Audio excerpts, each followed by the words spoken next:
Il a tué ma fille. Fais-le souffrir.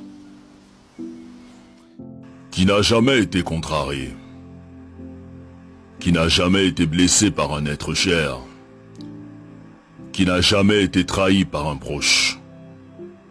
Bien sûr, tout le monde a déjà été contrarié. Et il arrive que lorsque la blessure est trop profonde, on a du mal à pardonner. On se dit hors de question de pardonner. Ce que cette personne m'a fait est inacceptable. Mais à cet effet, que signifie donc pardonner? Pardonner, c'est le fait de ne pas tenir compte d'une offense qu'on t'a faite, d'une erreur, d'une faute. C'est le fait de renoncer à punir, de renoncer à se venger, de renoncer à rendre le mal par le mal. Seulement, il n'est pas facile de pardonner à une personne qui t'a fait du mal. Surtout si tu croyais en elle, que tu avais confiance en elle. Tu préfères la garder prisonnière et tu refuses de lui pardonner.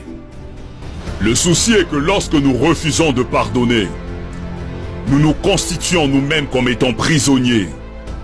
Et on commence à développer la haine, à développer l'amertume, à cultiver la jalousie et à cultiver la rancune. Et pourtant tous nous souhaitons que Dieu nous pardonne. Pour nos erreurs, nos offenses, nos imperfections et nos failles. Mais nous refusons de pardonner les fautes des autres, comme si nous n'avons jamais fait du mal à personne, comme si nous étions irréprochables. Qui donc peut oser dire qu'il n'a jamais fait du mal?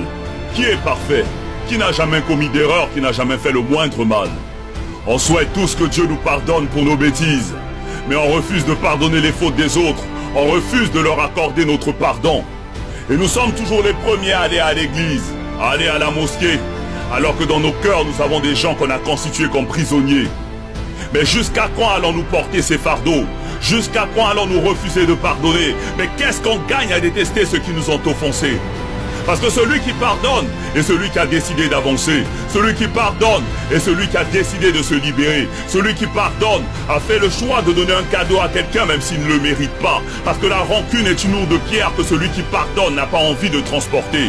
Quand tu décides de pardonner, tu le fais d'abord pour toi-même. Tu le fais pour avoir la paix. Tu le fais pour avoir la tranquillité. Tu le fais pour être libre. Parce que celui qui refuse de pardonner est un meurtrier qui s'ignore. Pardonner, ce n'est pas oublier, ni cesser d'aimer, mais c'est se libérer d'un fardeau, c'est se soigner, c'est relever la tête, c'est prendre son chemin avec le sourire pour avoir un meilleur lendemain. Pardonnons à toutes ces personnes qui nous ont blessés. Pardonnons pour que le Tout-Puissant à son tour puisse nous pardonner. Pardonnons pour être au-dessus de ceux qui nous ont contrariés. Pardonnons pour retrouver la paix et progresser.